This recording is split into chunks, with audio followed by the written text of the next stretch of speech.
as you are on the spiritual path, I will say failure doesn't exist, but it does. Why I'm using both of them here? Because you see, there is so many people who call themselves, say that they are on the spiritual path. In reality, they are there just to, as a trend, or as a, because it is custom to be spiritual nowadays. Very often people, you see that often they say, oh yeah, I'm doing a little bit of yoga, I'm on the spiritual path.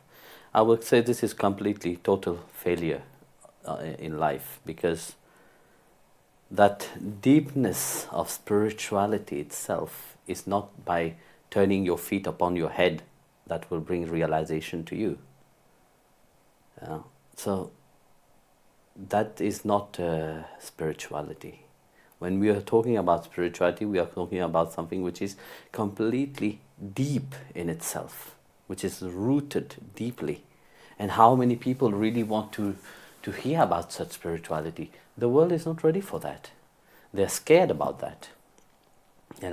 When we talk about the spirituality, people say, yes, spirituality, I touch a little bit like that, weekend spirituality, which is on the weekend I do spiritual things, I do a little bit of yoga, a little bit of meditation, and I feel good about it. But who are you fooling here? You're fooling about only yourself. You're not fooling anybody.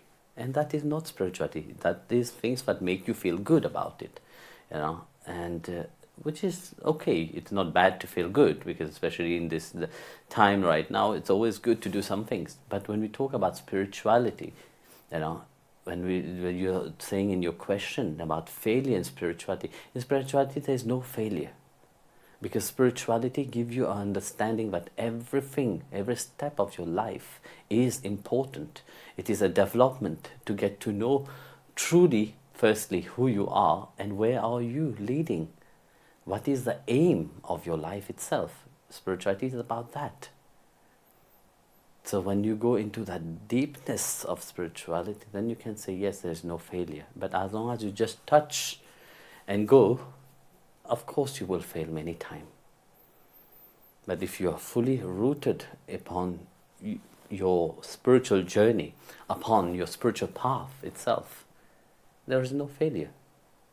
And for that, Bhagavan Krishna is clear about it.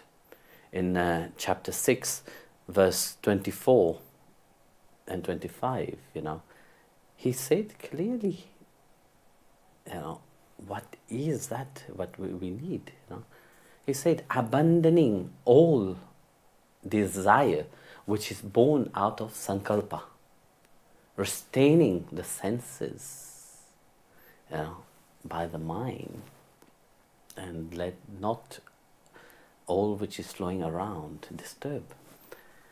Little by little, the mind, which is controlled, which is calm by the intellect, centered itself, where the focus must be upon the self,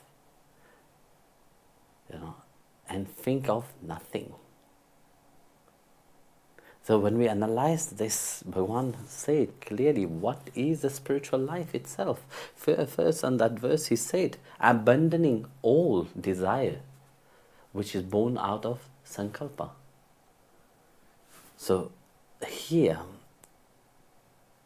what he said, when you are on the spiritual path, your life itself must transform, must change. You must understand, but this life has been given to you. It is not yours. And everything else, what you have desire about, what emerge firstly, like where does that come from? So abandoning the desire means unwanted, agitated, breeding desires which awake itself, and disturb desires, which will not lead you anywhere. Of course, in the mind you think that yes, it is great, I'm on the spiritual path, I have so many things. No, here, Bhagavan clearly said, if you are on this path, you see, you have to change, you have to transform. And people nowadays don't want that. You see, they're scared of spirituality. They said, what will I lose? What will I say, if I go on this path, I'm losing something. No, you have never come with anything here. What would you lose? All you took it from here. So how can you lose something which you didn't bring anything with you? So that's why Bhagavan is clear in that stance. So he clearly said, abandoning all unwanted desires. You see, in your mind you fashion so many things, which is very disturbing. And when these desires is not fulfilled, you are never satisfied, you are never happy. You may be on the spiritual path or you may not be on the spiritual path. You will never be happy. Here I'm talking about true happiness, which is deep rooted within yourself. Here Bhagavan said, through the mind controlling the senses. The mind, here when we look at that, we can see that the senses are completely different from the mind. So who is stronger here? The mind is stronger or the senses are stronger? Clever. The senses are more stronger than the mind. The mind doesn't have any power upon the senses. Even scientifically, it's proven. That the mind, the senses are governed by unwanted desires. So they get agitated by these unwanted desires. So the mind, as much as you say, yes, I want to control it, would the mind be able to control it? No, it will never be in control. That's why Bhagavan said first, through the mind, learn to control these senses. But first, above all, that unwanted desire. Firstly, when we are sitting in the spiritual path, we have to get rid of all unwanted things that we don't need, because they are not useful for your spiritual growth.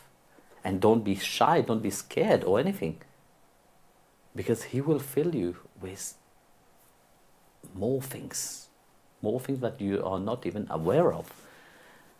So looking at that, he said, controlling of the mind which is like, the senses, which is like the horses, which is running wild by themselves. So you have to restrain these senses. That's why when you see Krishna on the battlefield, holding the 5 horses, by the rein, this symbolizes that we have to hold strongly, control the senses. Don't let it run loose onto the outside reality. So how, when you're restraining your desire, firstly, you're getting rid of all the unwanted desire, you're restraining the senses.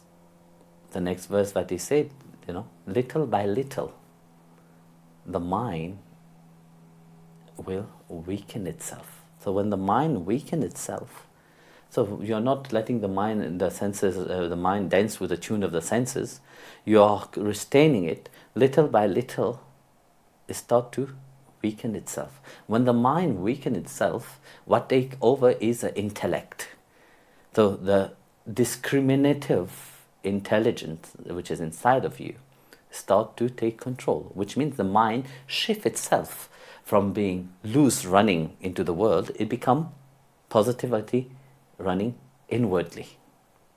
So when you start running inward, but where to focus? You must have a goal to focus. Here Bhagavan said that you should focus upon something which is eternal. The mind can't just run and focus on things, but it must restrain itself and focus upon something which is eternal. So it said,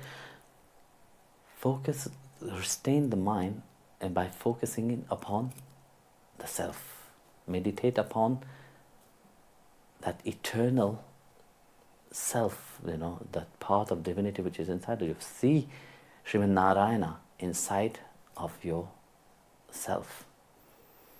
So, of course, people will say, where is the self? I've never seen the self, But when the mind itself automatically is restrained through your meditation, through your sadhana, all this, automatically that feeling, that, when that calmness, that when you are in this state of serenity, that mind, when it alter itself from a running mind into the unwanted desires, you see, that mind itself turn inwardly. So that mind become divinized. So when that mind become divinized, the mind journey and the self reveal itself to you. Here Bhagavan very clearly said, while you are focusing upon the self, think of nothing. So how would that do? He clearly said at the end, think of nothing. So how can we tell somebody not to think of nothing? So in the state of Satchidananda, in the state of beatitude, in the state of complete serenity, one is fully into that divine space. Automatically the mind will never be able to think of things. Empty mind completely. Mindless state.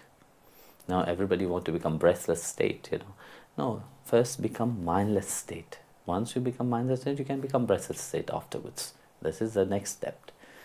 So into that state, then you can say, yes, I am on the spiritual path. Because from that point of view, you start to feel that universal love for everything around you. And that's what Bhagavan is, That's what, when you are in that state, there is no mistake. You may do something which doesn't, turn the way everybody expects it to be, or it can be a mistake in the eyes of everybody. But from your side, because you are already into that phase of complete surrender, so there is no karma which is linked together with you. So into that state, when you have reached that peak of spirituality, then there is no mistake in it. But as long as you still retain your mind into this outside reality, you still think of I, mine, me, of course, then you will make a lot of state, whether you're on the spiritual path or not.